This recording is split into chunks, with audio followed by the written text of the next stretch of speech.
Bem, boa noite a todos. Que a paz do Mestre Jesus possa estar conosco hoje e sempre, né? Nos nossos lares, com os nossos queridos e com aqueles que não são queridos também. Primeiro eu quero explicar aqui rapidamente, 1 minuto, que o Odair falou que nós somos responsáveis. Não somos, né? Também não somos irresponsáveis. A responsabilidade é dele. Ele foi o grande criador, o grande mentor de estudo, com a Vera Lúcia, e passou para a gente a facilidade que a gente tem com a música, né? Então ficou fácil, né? E fizemos. É claro que o trabalho é simples, né? Um trabalho simplificado, foi feito num estúdio na minha casa mesmo, tal, né? Mas foi feito com carinho, com amor tão grande, que teve um resultado legal. E isso nos deixa muito felizes, né? Eu e meu filho, que é o meu maestro lá, que fez a parte musical. Então, fico muito feliz, né, de saber que deu tudo certo. Bem, a gente costuma falar sobre o Evangelho, e são 27 capítulos que foram escritos pelos evangelistas, que servem para nós desde que Jesus os ditou, né? Todos os capítulos, e até hoje vai servir para sempre. Por quê? Porque é muito difícil a gente colocar em prática o Evangelho de Jesus, né? Muito embora sejamos todos nós do bem, aqueles momentos repentinos, assim, de repente que acontece, a gente peca, a gente foge, a gente escorrega, não é? E aí a gente vai percebendo, fala, puxa vida, como é difícil, né? E aí a gente começa a imaginar a grandeza dos espíritos que já estão adequados a isso, não é? Por um lado, parece que é um treinamento assim profundo de bilhões de anos, né? Por um outro lado, parece que é uma coisa assim meio que até um pouco de burrice da nossa parte, né? Desculpe a expressão meio forte, né? Por quê? Porque a gente comete os mesmos erros sempre, não é? E o nosso Pai, com a sua lei de causa e efeito, faz com que a gente vá voltando e errando novamente, e voltamos e erramos, e voltamos e erramos. Então, o que eu tenho observado ao longo dos meus 60 anos, não parece que eu tenho 60 anos, né? Mas tenho, tá? Acreditem vocês ou não, eu tenho já 60 anos. E ao longo desse tempo, alguns anos na doutrina, né? Desde os 18, e a gente aprendeu, ou a gente vê, a gente enxerga, porque vamos desenvolvendo o lado do estudo, e a gente vai fazendo uma comparação daquilo que a gente lê com a prática. É automático isso, em nós e nos outros. Para ser sincero, mais nos outros, que é mais fácil. É mais fácil olhar o defeito dos outros. E é justamente sobre isso que eu vou falar, não é? O interessante seria que a gente cumprisse o que diz ali, né? Eu quero para o outro aquilo que eu quero para mim, não é? Normalmente as pessoas fazem o contrário. Eu quero para mim tudo que é do outro, né? Nós fazemos ao contrário, né? E a coisa principal é olhar no nosso semelhante, no outro ser, e a gente enxergar logo de cara os defeitos, não é? Ao contrário de Jesus, que dizia que a gente tem que olhar e enxergar só o que ele tem de bom. Não é verdade? Eu já vi gente cutucando um ou outro, ó, viu? É para você. Tá certo? É para todos nós, né? É para todos nós. Então nós temos esse pequeno defeito, não é? E a gente é tão generoso, mas tão generoso, que a gente costuma dizer assim, olha, aquela pessoa é sensacional, fulano é maravilhoso, ou a fulana é maravilhosa, mas ela tem um defeito. Olha que bom, a gente acha só um defeito, a gente só consegue enxergar um, não enxerga mais do que um, né? E aí a gente fica assim, naquela de olhar o defeito da pessoa e não a qualidade, e nós vamos nos espelhando naquele defeito, no sentido contrário, dizendo assim, se aquela pessoa erra em tal coisa, por que eu não posso errar? Não é? Se ela comete um erro, por que eu não posso cometer? Ao invés da gente fazer justamente o contrário, né? Se você reconhecer um defeito, procurar não fazer, nós batemos naquela tecla. Agora, o mais importante de tudo isso, como eu disse ali do Evangelho, não querer para o outro aquilo que você não quer para você, não é? É espetacular isso, porque vem de encontro a todos os capítulos do Evangelho. Todos os capítulos do Evangelho, eles dão, os mais bonitos, os mais lindos, na minha humilde opinião, né? Não sou ninguém para julgar o Evangelho, mas o que eu acho lindo, lindo, lindo, são os capítulos das bem-aventuranças, não é? Que fala do bem-aventurado humilde, bem-aventurado pobre de espírito. E a gente vai vendo que o grande macete de se evoluir espiritualmente é viver na terra sem ser da terra. Ora, isso é difícil. Porque aqui no Centro Espírita, a gente fala muito fácil. Quando a gente sai na porta ali, o vizinho já está ali, o carrão, a casa bonita e tal, e as pessoas se vestindo bem, roupa de marca e tal, e já apaga-se o que a gente ouviu, quase sempre, não é? Ou seja, nós saímos do mundo espiritual quando estamos na casa espírita e adentramos, quando saímos do centro, adentramos ao mundo comum, ou seja, o mundo carnal. Olha só, nós não somos carne, nós somos matéria, nós somos espíritos, nós não somos matéria, não é? A matéria é um envoltório emprestado para que a gente possa vir para essa escola difícil, essa escola muito difícil de aprender, de desenvolver. No entanto, nós somos espíritos, nós somos eternos, nós temos que voltar aqui muitas e muitas e muitas vezes, como já viemos, bilhões de vezes, não sei, não é? Para que a gente possa tirar, às vezes, um defeitozinho desse tamanho, são 1000 anos, né, de encarnação. E nós vamos perdendo tempo, uma vez que o Evangelho nos diz, os Espíritos nos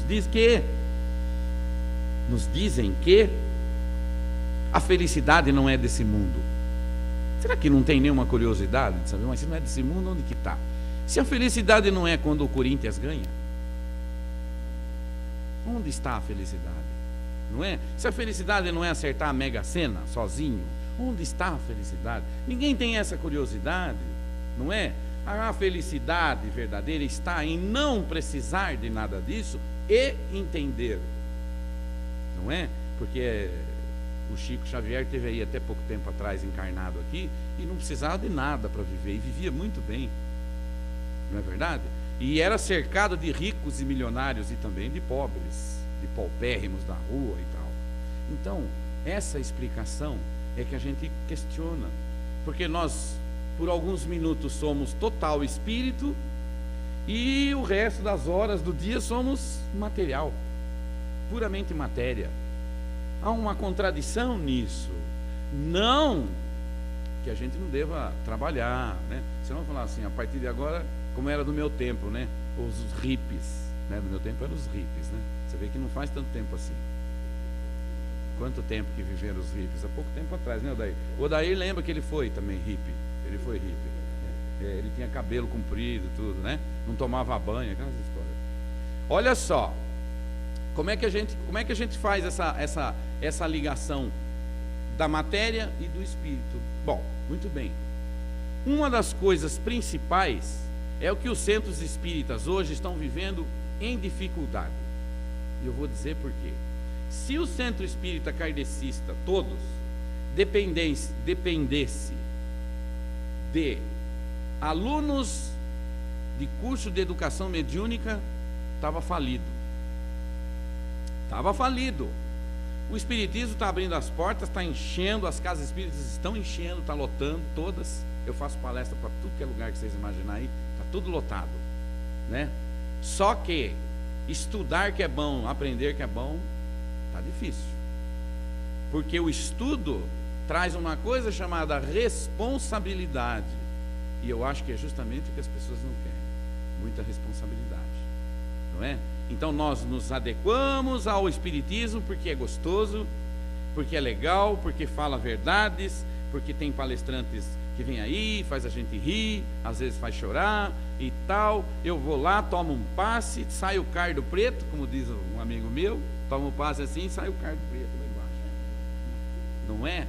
E aí eu volto para casa leve como um passarinho voando e tal, e está tudo bem. E na próxima semana eu volto e tal. Já é alguma coisa. Não vamos dizer que isso não representa nada, não. Pelo contrário, representa já o interesse e tal. Mas será que nós vamos deixar passar algumas existências, algumas vidas, algumas reencarnações para cair a ficha do que nós temos que fazer, do nosso papel? Será que nós vamos perder esse tempo? Diante do aprendizado, nós vamos vendo que os tempos são chegados. Dentro das casas espíritas, todo mundo fala sobre isso, né? Olha, os tempos são chegados.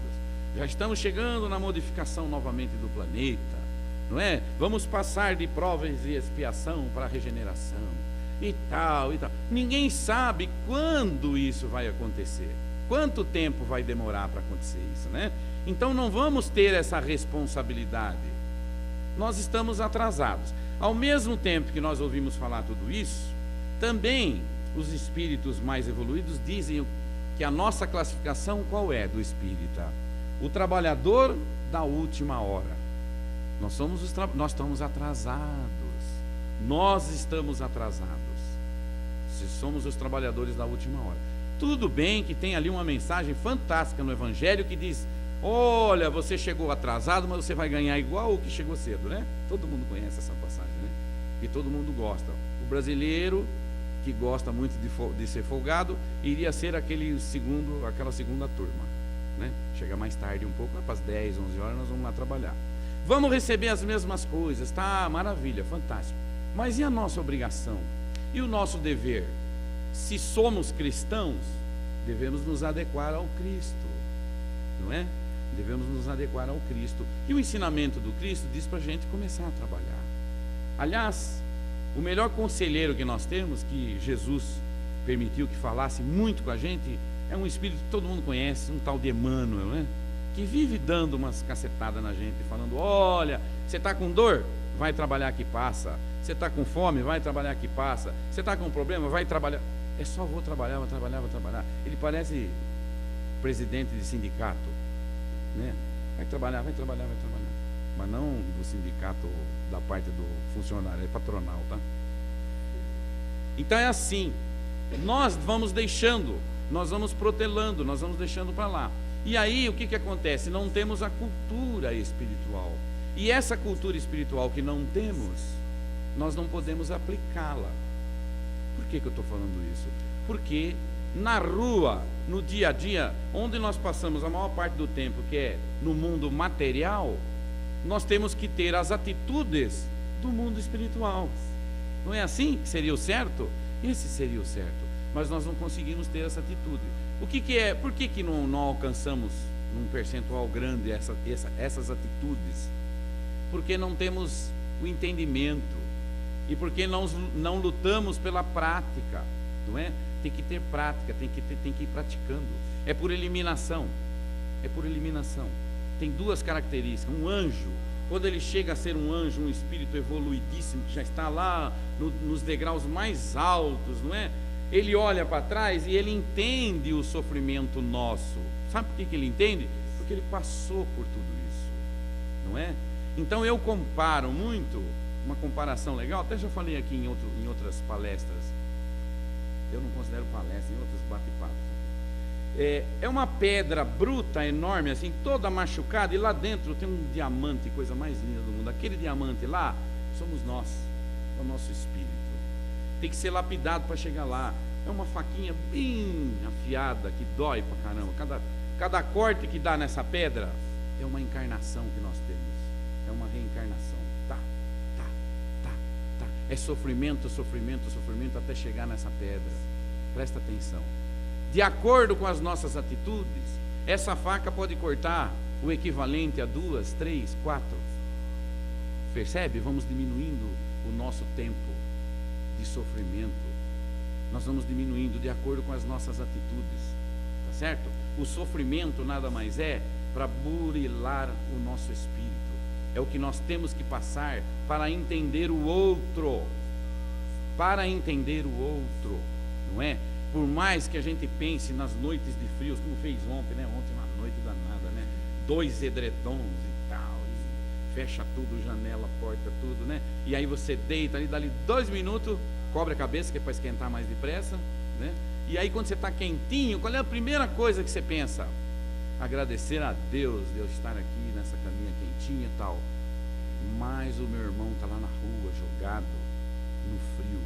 Mas olha, é problema dele, né? Ele está resgatando de vidas passadas. Olha o que o entendimento faz passar na cabeça da gente, não é? Esse irmão está lá sofrendo, sorte dele que está resgatando. Olha que coisa, né?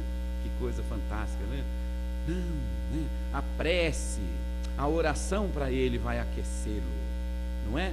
Tem uma música aí antiga, famosa, que diz: Deus dá o frio conforme o cobertor, né? Ou seja, o sofrimento é de acordo com aquilo que a pessoa tem que passar. Porém, eu estava lendo agora há pouco, eu me abri assim ao acaso, que não é acaso, né? Vinde a mim todos vós que estáis cansados, e eu vos aliviarei, porque comigo o jugo é leve. Olha o que ele quis dizer com isso. Ele não falou assim: ó, se você estiver cheio de pecado, aí você está ferrado, tá? Se vira aí. Ele não disse isso. Mas esses que estão sofrendo estão distanciados. Sabe por quê? Porque não tem o entendimento. Falta deixar o orgulho de lado.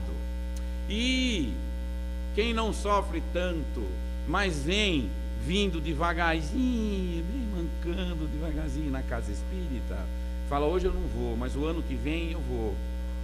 O ano que vem eu vou me matricular no curso e vou aprender. Sabe por quê? Se eu aprender muito, eu vou saber muito, eu vou estar devendo muito, então eu prefiro não aprender. Como se isso fosse resolver a parada. Não é? E não vai. Então, Jesus fala no evangelho dele, aconselhando as pessoas. Aquilo ali é um dicionário, né? É um manual, é uma receita para que a gente possa andar com passos mais largos. Porque nós acostumamos tanto com o sofrimento, mas tanto, que para nós aqui está bom demais. Presta atenção. Sabe aquele preso que fica preso na cadeia uns 30, 40 anos? Aí, olha, você foi, hoje acabou a sua pena. Ele fala: não quero ir embora não. Ele está tão acostumado. Sabe aquele passarinho que você abre a gaiola, ele pula e não sai? Assim somos nós no corpo físico, presta atenção. Nós estamos num mundo de sofrimento, num vale de dor. E a gente não se preocupa, não. Morreu? Coitado, ai, coitado. Sem contar essa, né? Que o cara morre e vira espírito evoluído, do dia para a noite, né? A gente nem sabe quem é a pessoa, coitadinho, né? A gente tem esse costume. Morreu um político aí, coitadinho, estourou o avião lá, né? E na internet já estava bombando ontem, né? Puxa, eu ia votar nele, era a salvação. Aí eu escrevi lá, lembrei do Tancredo Neves, que também era a salvação, foi eleito, morreu, desencarnou, e ninguém sabia o que ia fazer de governo, se ia ser bom, se não ia. Nós temos esse costume. Por que isso tudo? Eu não sei se é o medo do desencarne, eu não sei o que é isso que nós temos dentro de nós. Então, o conhecimento vai alargando, né? Vai preenchendo, e nós vamos aprendendo que a matéria é passageira, a matéria acaba, a matéria passa rápido, e a gente volta para o mundo espiritual. Agora, como é que nós estamos no mundo espiritual com relação ao que vai acontecer amanhã? O exemplo aí, volto a dizer, do nosso irmãozinho político que desencarnou no acidente aí. Como que estava espiritualmente? Ninguém sabe. O Chico tinha um costume de dizer, né? Você está com a mala pronta? Não é? Você está com a mala pronta? Ninguém sabe quando vai partir, quando vai viajar. Então as nossas atitudes, o andamento, o desenvolvimento da nossa encarnação, ele depende muito do que nós aprendemos. E não tem nada nesse mundão aqui na Terra, junto com o sofrimento, que o sofrimento faz a pessoa baixar a bola, né? O sofrimento faz a pessoa ficar quietinha, né? Mas junto com o sofrimento ali, par a par, tem o esclarecimento de Kardec, esse espírito fantástico, né? Que se dedicou uma existência inteira para fazer essas obras que nos esclarece, não é? E o espírita que adotou isso como se fosse o nosso primário. Tem um professor aqui, eu não sou do tempo, eu sou do tempo antigo, tinha primário, né? Então o espiritismo adotou esse sistema de esclarecimento para poder evoluir. E as pessoas vêm na casa espírita e não vêm no curso. Vem uma pessoa, duas, no curso. Parece que é um sofrimento, parece que é alguma coisa que... Não sei se é medo, quando fala curso mediúnico, pensa que vai receber espírito, sair pulando, sambando, né? Não é assim, né? É uma coisa muito light, é uma coisa bem tranquila. Apenas o esclarecimento da parte científica que é fundamental para que a gente possa entender a vida, não é? E Kardec nos coloca isso com tanta tranquilidade, perguntas e respostas do Livro dos Espíritos, esclarecendo assim de uma maneira sensacional, pela lógica, pega a gente na lógica, como o Evangelho nos pega no coração, no sentimento, a parte religiosa, não é? Então tudo isso a gente tem que divulgar, mas a gente tem que divulgar e fazer e praticar, né? Então essa dificuldade toda é que é o problema maior. Então a gente faz o convite para as pessoas que possam pensar, refletir e começar no dia a dia, no trabalho, em casa, quem estuda na escola, com os amigos, a praticar a caridade. A caridade começa no respeito a outra pessoa, não é? E o que nós menos podemos enxergar, infelizmente, pelo menos na cidade grande, o que a gente menos vê, né? A gente vê aqui muita lei da vantagem, as pessoas querem ter vantagem, não importa como e nem onde. Sai briga por uma vaga de estacionamento, não é? Então falta as pessoas pensarem onde que eu posso atrapalhar menos, ao invés de pensar, poxa, não me atrapalhe, não é? Então onde que eu posso atrapalhar menos? Como que eu posso... Bom, para ter uma ideia aqui, eu estava falando com o Sidney agora há pouco, né? Para ter uma ideia, aqui nas casas espíritas por onde eu passo agora, todas as casas por onde eu passo, tem uma plaquinha escrita aquilo lá, ó. Pedimos gentilmente que desligue o seu celular. Precisa pedir? No entanto, a gente entra com o celular ligado e às vezes toca. Outro dia eu estava numa palestra, tocou o cara na minha frente, assim, lá na Fraterna. Lá. Eu falei, ó, se for para mim, você fala que eu estou ocupado fazendo uma palestra aqui, depois eu retorno, tá? Gente, pelo amor de Deus, vai na casa espírita, desliga o celular antes de entrar. É a coisa mais comum do mundo. Aliás, não precisa nem trazer, deixa em casa, deixa. Nós estamos, como diz o Sérgio, o Dr. Sérgio Tadeu, que é do grupo Os Mensageiros, né? Ele fala que o celular é uma obsessão coletiva. O celular é uma obsessão coletiva. A camarada vai aqui dirigindo o carro e fazendo aqui, dirigindo, daqui a pouco dá aquela brecada, né? Às vezes bate, às vezes pode até atropelar uma pessoa, mas não larga. O outro está andando na rua, bate no poste, pum, e faz assim e sai de novo fazendo. Quer dizer, é um celular, é um obsessor coletivo. Nós estamos nessa, né? Então, mas faz parte da tecnologia, lógico. É uma coisa comum, nós temos que agradecer. Da mesma forma, a gente pega o celular aqui, sem fio, sem nada, em qualquer cantinho aí, e fala com o outro lado do mundo, com um parente, com alguém que você... Né? É fantástico, é maravilhoso, não tem nem o que discutir. Mas os excessos é que faz com que a gente peque. Os excessos. Aliás, falar em excesso, tudo é excesso para nós. Tudo, né? Tem excesso de comida, tem excesso de bebida, tem excesso de droga, tem excesso de educação física, aqueles bombados, né? Aqueles bonitão e tal. Tem excesso de sexo, tem excesso... Tudo o ser humano faz em excesso.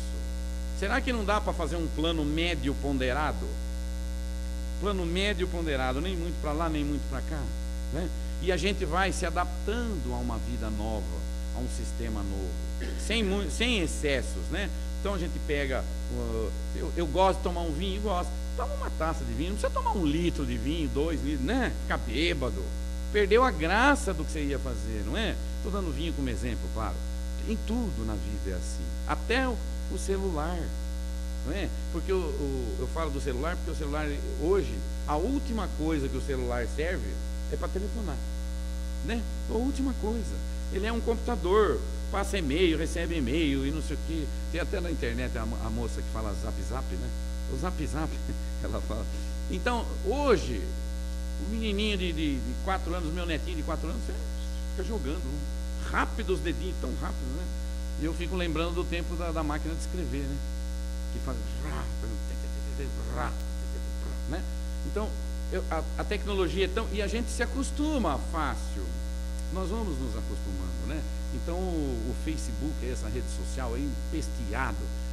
eu tenho porque eu trabalho, uso também para o trabalho e tal, às vezes eu fico olhando quanta inutilidade, quanta gente falando besteira, falando abobrinha, sabe? Quanto que tem, perdendo um tempo danado. E tem os espíritas que tacam a mensagem do Chico Xavier e tal, e manda brasa, né? E a gente, então, tudo bem. Mas o mais importante é o desenvolvimento próprio. A tecnologia está andando bem, muito obrigado.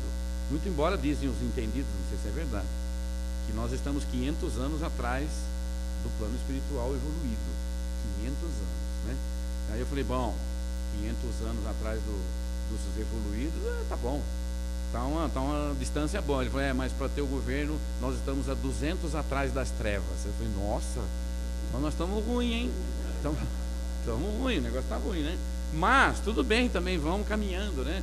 Então, nós temos que usar tudo isso, mas não nos esquecermos de nós, da parte física, que não é eletrônica, né? Até tem a parte energética, né? Mas nós não temos chip ainda. Já tem aí, mas ainda não está assim popularizado, né? Então, vamos nos preocupar com o nosso entendimento, com o nosso desenvolvimento espiritual. É isso que eu quero dizer, né? E o nosso desenvolvimento, ele se dá de uma forma, por quê? Porque nós temos as nossas provações, nós temos as coisas que nos cercam, a família, por exemplo, né? Família é um negócio muito, muito sério e muito gostoso, né? Então, diz o Evangelho também que nós temos as reencarnações por afinidade espiritual e por necessidade da matéria, né? Então, se você tem um débito lá, vem um contratempozinho, você tem que ter paciência, você tem que tratar de um jeito para você amenizar o seu... Como é que você aprende tudo isso? Estudando o Espiritismo você aprende, entendeu? É tudo em volta do estudo, do desenvolvimento do estudo da doutrina. Então nós temos provações, umas a gente pede, outras vêm para ver, para testar você, não é verdade? Por exemplo, eu tenho um netinho, o Gustavo, e ele pegou uma cachorra. Eu adoro cachorro, é fantástica a minha cachorra, sabe? Ela é uma cachorrinha daquelas que tem os pelinhos tudo assim na frente. Eu fico apavorado de ver e eu corto. Eu passo a tesourinha bem assim, deixo bem redondinho, para ela ficar enxergando, porque para mim ela não está enxergando nada. E ela mas ela é gente disfarçada de cachorro. Não tem outra explicação. Você fecha a casa inteira. Aí você pega uma laranja, pega a faca para descascar a laranja. Quando você dá o primeiro, desculpa, eu vou falar caipira, quando você dá o primeiro tile na laranja, ela lá fora faz au! Como quem diz, cadê minha parte aí? Porque ela adora a laranja. Olha que coisa interessante. E enquanto você não levar um pedaço de laranja para ela, não para. Impressionante. E ela é muito esperta, muito esperta. Só que ela é meu karma. Porque você quer dormir e ela fica lá fora. Ela fica assim na porta. Ela quer entrar. Mas ela é uma cachorra TS. Tomba saco. Entendeu? Ela é maloqueira. Ela tomba saco de lixo. Ela pega roupa do varal. Ela faz miséria. E você não vai bater num animal indefeso, claro, né? Mas você briga com ela, xinga, briga e tal. Mas ela é terrível. Então eu falo assim, olha meu karma aqui. Meu karma. A Maia, que é o nome dela, é meu karma. E o meu neto fala, vô, ela é boazinha. Tá certo. Então essas coisas acontecem na vida da gente para testar a gente, né? Para ver como é que você reage, né? E você tem que ter paciência. É sempre paciência. Dizem os entendidos que a gente não pode pedir paciência para Deus, senão Ele manda, né? Eu pedi antigamente, aí eu parei. Depois da Maia eu parei, falei, não, vou pedir mais paciência. Me dê paciência, vai a Maia para você, tá certo? Então é mais ou menos isso que acontece. Então o que significa isso? Significa que nós temos que lutar para sair dessas pendências. Mas não é lutar, falar assim, bom, agora eu vou trabalhar lá longe e vou ficar longe de vocês, ter logo para saber. Não é essa luta. É uma luta para que na próxima existência eu já não necessite mais da Maia,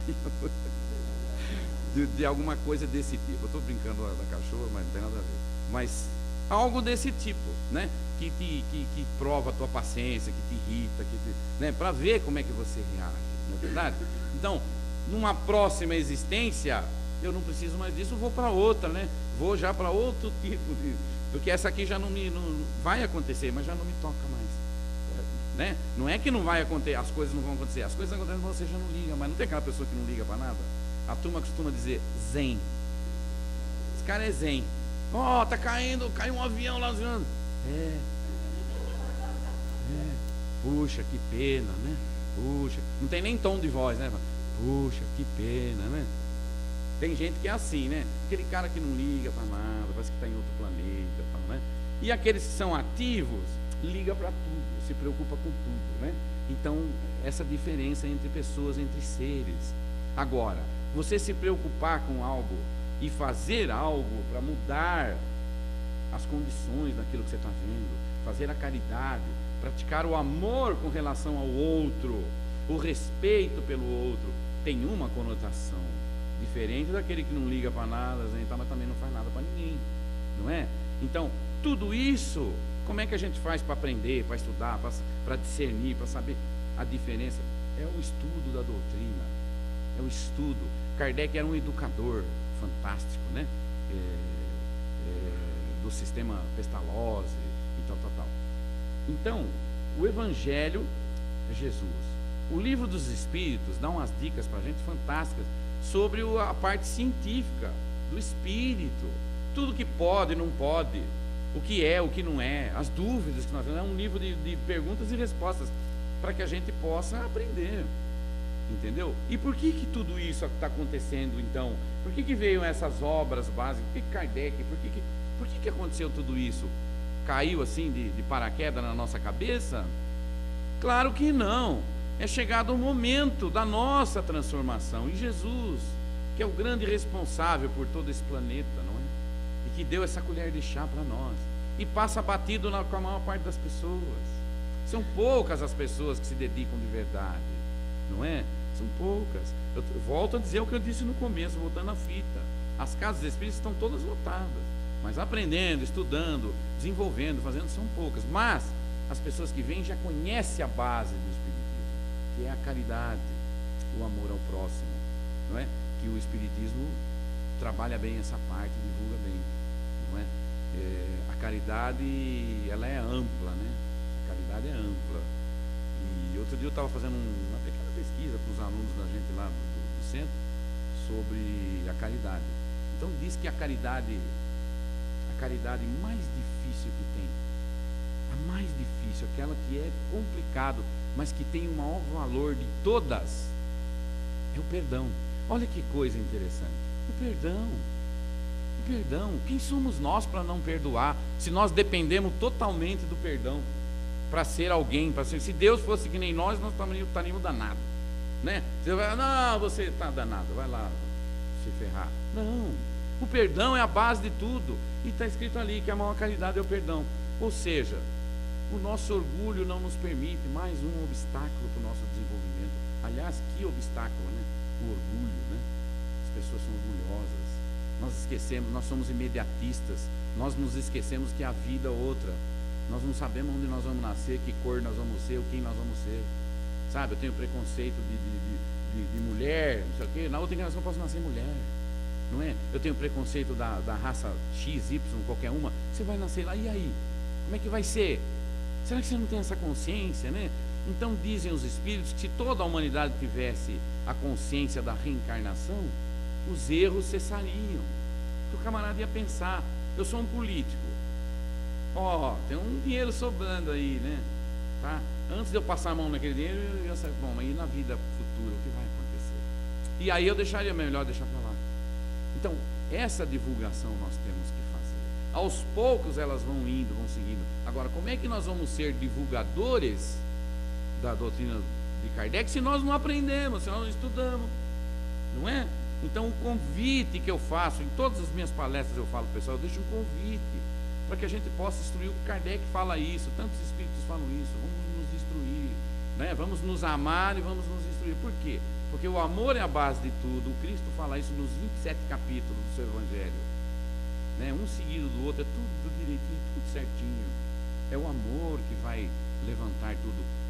Nós sofremos cientificamente, nós sofremos uma pressão atmosférica que é emanada pelos espíritos baixos ainda, os nossos irmãozinhos que ainda não são esclarecidos, que só tem uma maneira de apagar isso, é o amor, só o amor, tá? Jesus veio contradizer, entre aspas, Moisés, né? Porque Moisés veio numa época completamente diferente, né? E Jesus veio falar do amor, foi morto, morreu na cruz e tal, sofreu humilhações e coisas, né, abomináveis, mas tudo isso serviu para nós hoje, não é? Nós não sabemos o que nós éramos há 2000 anos atrás, quem éramos nós não sabemos, mas sabemos o que somos hoje, já estamos com um pezinho, né, nessa doutrina fantástica, nessa doutrina maravilhosa, e falta pouco para a gente poder mudar um pouco mais favorável, não é? Nós ainda temos pendências do passado, onde o nosso tempo é ocupado com essas pendências. Essas pendências são as famílias, né? As pessoas que dependem de nós, a responsabilidade que nós temos no trabalho e tudo mais. Quem sabe numa próxima existência, algumas para frente aí, nós vamos ser merecedores de vir livre para poder fazer o bem, para poder fazer a caridade. Certos espíritos evoluídos, aí o Chico, dentro do Espiritismo, a Madre Teresa de Calcutá, que todo mundo conhece, e tantos outros aí, né? Outros meio anônimos que tem por aí também, que a gente teve a felicidade de conhecer. Então, essas oportunidades, elas estão sempre para nós, né? Precisamos estar atentos à cultura espiritual, é fundamental. Eu não tenho nada contra a gente ler romances, né? São lindos, maravilhosos, histórias que a gente chora e tudo mais, mas vamos ler as obras básicas, vamos nos instruir para poder passar isso para as pessoas. Não basta a gente saber ficar quieto, não é? E de pregar, né? Jesus falou isso daí, então nós temos que fazer isso, não é? Jesus com os apóstolos, com os discípulos e tal, a garantia do evangelho dele, aliás, foi sobre isso, não é? E a gente percebe isso. E tem uma coisa que a gente aprende também, para encerrar aqui minha parte, tem uma coisa que a gente aprende rapidinho, que é olhar os outros, não é? Então a gente vê pastores falando um monte de besteira aí, arrecadando dinheiro, dando o número da conta de Jesus Cristo, né, no Bradesco, no Itaú e tal. E eu gostaria que Jesus Cristo uma hora rapasse a conta, só para, né, falar, vamos rapar lá. Então eles fazem muito isso e a gente critica muito, né? Só que o Chico tinha uma postura diante disso, dizia assim, ó, melhor eles estarem ali naquela igreja fazendo isso do que estarem fazendo coisas piores. Ou seja, olha para ele e veja o que ele faz de bom e não o que ele faz de ruim, tá bom? Gente, muito obrigado pelos ouvidos que vocês me emprestaram para ouvir aí. Desculpe as brincadeiras, é só para descontrair, é o meu estilo de falar, né? E eu agradeço principalmente a Jesus, porque permite que eu fale no seu evangelho, nos seus ensinamentos, mesmo eu sendo tão imperfeito quanto eu sou, tá bom? Muito obrigado, viu?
Desde menino a nascer do coração, e o tempo esse então tão implacável para aqueles que querem seguir sozinhos, achando que na vida o destino anda solto peregrino, sem ter a razão ao lado. Mas agora tudo se modificou, a tristeza em alegria transformou, ao saber que a vida é eterna, que o tempo tudo cura, tudo muda, aumentando a visão. Por caminho sinto a voz sair mais solta, melodia renasce a cada instante, a esperança na garganta do menino, ecoando um lindo hino, agradecendo ao nosso Pai. Pela vida, pelo trabalho nos dias de tristeza, tribulação e luz, sempre firmes e agora confiantes, todos somos viajantes em direção a Jesus.